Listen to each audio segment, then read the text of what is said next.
罗马书第11章。我且说，神弃绝了他的百姓吗？断乎没有。因为我也是以色列人，亚伯拉罕的后裔，属便雅悯支派的。神并没有弃绝他预先所知道的百姓。你们岂不晓得经上论到以利亚是怎么说的呢？他在神面前怎样控告以色列人说：主啊，他们杀了你的先知，拆了你的祭坛，只剩下我一个人，他们还要寻索我的命。神的回话是怎么说的呢？他说：我为自己留下7000人，是未曾向巴力屈膝的。如今也是这样，照着拣选的恩典，还有所留的余数，既是出于恩典，就不在乎行为，不然恩典就不是恩典了。这是怎么样呢？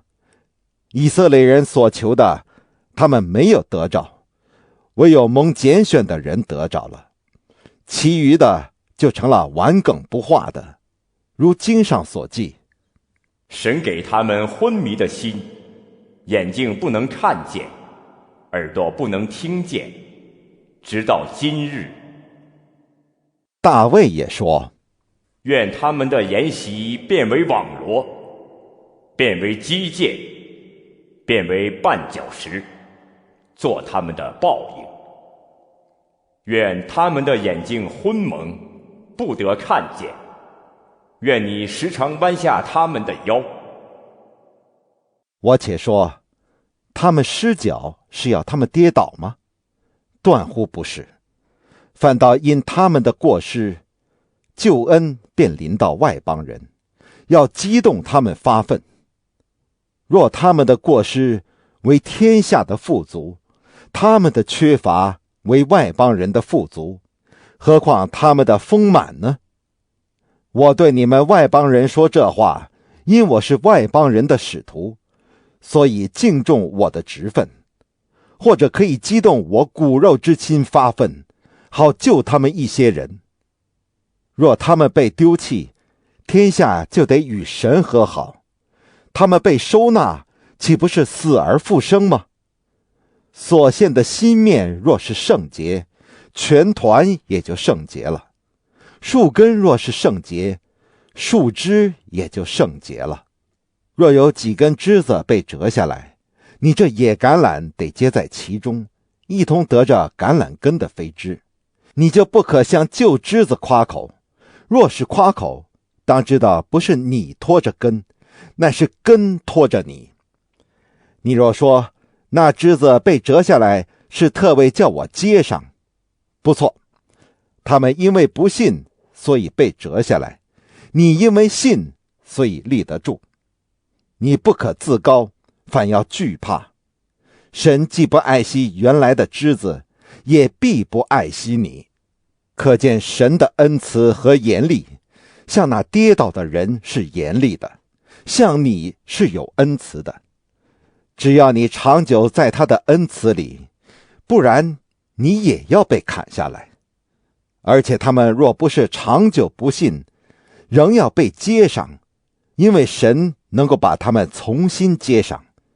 你是从那天生的野橄榄上砍下来的，尚且逆着性得接在好橄榄上，何况这本树的枝子要接在本树上呢？弟兄们，我不愿意你们不知道这奥秘，恐怕你们自以为聪明，就是以色列人有几分是硬心的。等到外邦人的数目添满了，于是以色列全家都要得救，如经上所记：必有一位救主从西安出来，要消除雅各家的一切罪恶。又说：我除去他们罪的时候，这就是我与他们所立的约。就这福音说，他们为你们的缘故是仇敌；就这拣选说，他们为列祖的缘故是蒙爱的。因为神的恩赐和选召是没有后悔的。你们从前不顺服神，如今因他们的不顺服，你们倒蒙了连续。这样，他们也是不顺服，叫他们因着施给你们的连续，现在也就蒙连续。因为神将众人都圈在不顺服之中，特意要连续众人。深哉，神丰富的智慧和知识，他的判断何其难测，他的踪迹何其难寻。谁知道主的心？谁做过他的谋士呢？谁是先给了他，使他后来偿还呢？因为万有都是本于他，依靠他，归于他，愿荣耀归给他，直到永远。阿们。